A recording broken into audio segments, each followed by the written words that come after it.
Did you ever wonder what would happen if demon moons fought against each other in blood battles? How would these fights play out? And is there a demon who'd manage to climb through the ranks and become the new Upper Moon 1?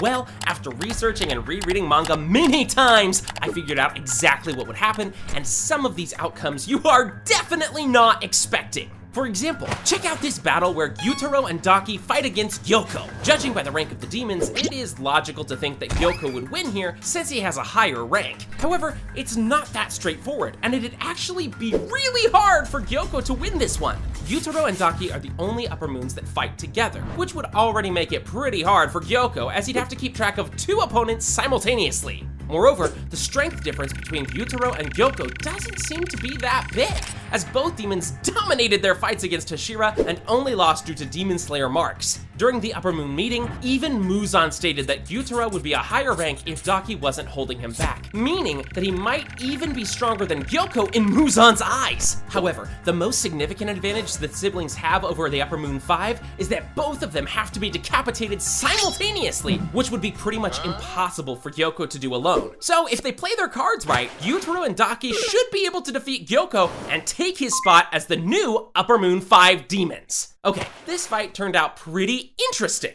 but there are still 4 more incredible battles to cover, and let's continue with the one for the Upper 4 title between Gyoko and Hantengu. With his Blood Demon art, Gyoko should be able to easily dodge all the attacks of Hantengu's clones, as he can just teleport to a different location each time he is threatened. Also, let's not forget that Gyoko can also spawn his own fish monsters to fight for him. Although these creatures are not as strong as Hantengu's clones, they should still be really helpful, as Gyoko could use them as bait and strike the clones when they are not expecting it. In the anime, it was said that each of the clones is as strong as the Upper Moon demon. However, given the fact that Tanjiro, Nezuko, and Genya were able to defeat pretty much all of them, they seem to be much weaker than Gyoko. So, utilizing his fish monsters and Blood Demon art, I think Gyoko should be able to handle Hantengu's clones and find the main body. However, this is where things get hard for Gyoko, as soon as he gets close to the main body, Hantengu will merge all of his clones and transform into his strongest form, Zohakuten. Zohakuten is incredibly powerful, and his strength is incomparable to Hantengu's previous forms. Even if Gyoko transforms into his final form,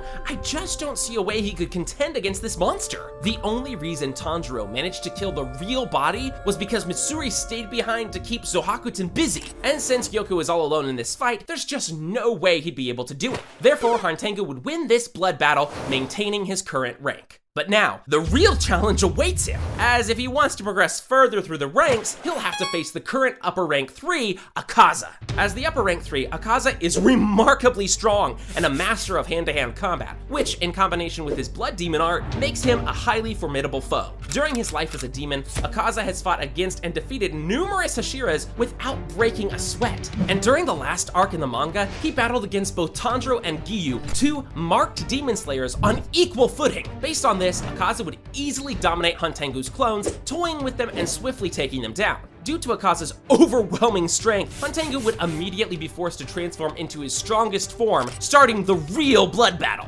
Using his Soryu style and Blood Demon art, Akaza would easily counter Zohakuten's wide-ranged attacks. He will take his time to enjoy the fight, and then, using his Compass Needle ability, he'll find Zohakuten's vital points and go for the kill. However, even after successfully beheading him, Zohakuten would just regenerate, as the main body would still be alive. This is where the battle gets difficult for Akaza, as he not only has to defend against Zohakuten's attacks, but also find the main body simultaneously. But it gets even harder. You see, Akaza's abilities allow him to sense killing intent, which he uses to locate and keep track of his opponents. Do you see a problem with this? That's right, since Hantengu is a massive coward with no desire to fight at all, Akaza wouldn't be able to sense him. The only thing he could do is just run around and search for him manually. But considering that he also has to keep an eye on Zohakuten and not die, this would pretty much be impossible. No matter how many times Akaza beheads him, Zohakuten will just keep on regenerating, giving Akaza no time to search for the main body. So, in the end, despite all of Akaza's efforts, this blood battle will end in a draw.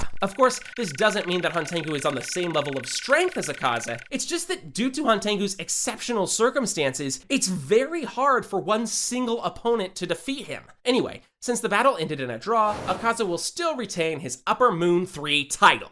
Before we cover the ultimate fight for the Upper Rank 1 title, let's first go over the long-awaited fight between Doma and Akaza. This would be an exciting battle, and the hardest one to predict. We arguably never got to see Doma's full strength in the show, as he has never been serious during his fights. Furthermore, he never really faced an opponent who would push him to his limits like the other Demon Moons did. Because of this, it's hard to estimate his actual strength and just how far he could go. However, one thing is certain. This would be a really long and exhausting battle for both demons, where even minor mistakes could cost them their lives. Doma is always faking a carefree and playful attitude, but in reality, he cannot feel any emotions. This is a big problem for Akaza, as he wouldn't be able to sense Doma's fighting spirit. Due to this, Akaza's compass needle ability would be pretty much useless, which will give Doma an upper hand. Another reason why Doma may have a slight upper hand is because he always prioritized eating humans to get stronger, especially women, who he says are the most nutritious. Akaza, on the other hand, has vowed never to eat women, which greatly limits him.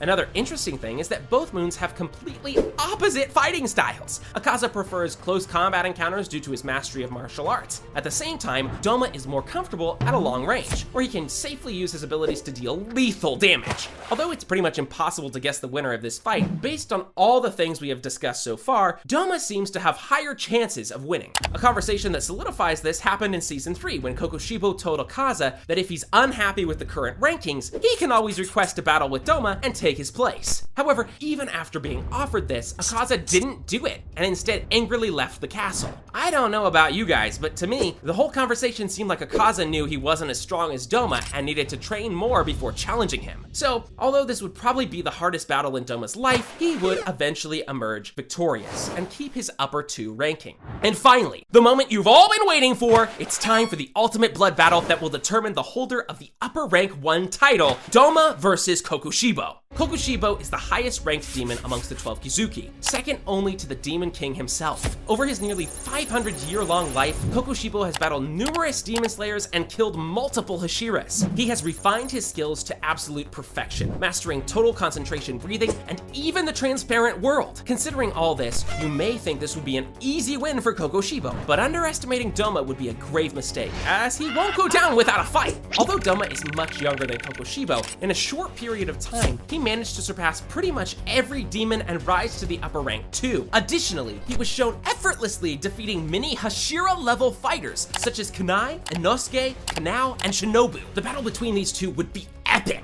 and even a single attack could decide the winner. Doma's one advantage in this duel is that his blood demon art, cryokinesis, is much more versatile than Kokushibo's moon breathing. He's able to perform a bunch of unique attacks with it, like creating ice shards, frost that is lethal to inhale, and even ice clones of himself, which he claims are as strong as him. All of these different techniques would definitely keep Kokushibo on his toes, as he'd never know what to expect. On the other hand, although Kokushibo's moon breathing may not be as versatile as Doma's techniques, it's much deadlier and harder to dodge, as he can create multiple crescent moons from his katana and send them toward opponents. However, most importantly, Kokushibo has a transparent world ability, allowing him to easily predict attacks and find enemies' weak spots. Okay, so after all of this, how would this battle actually play out? In the beginning, Doma would definitely be able to keep up with Kokushibo's attacks, fighting toe-to-toe against him, better than Gyomei and the other Hashira could. The two demons would trade blows, but using the transparent world, Kokushibo would avoid any serious injury.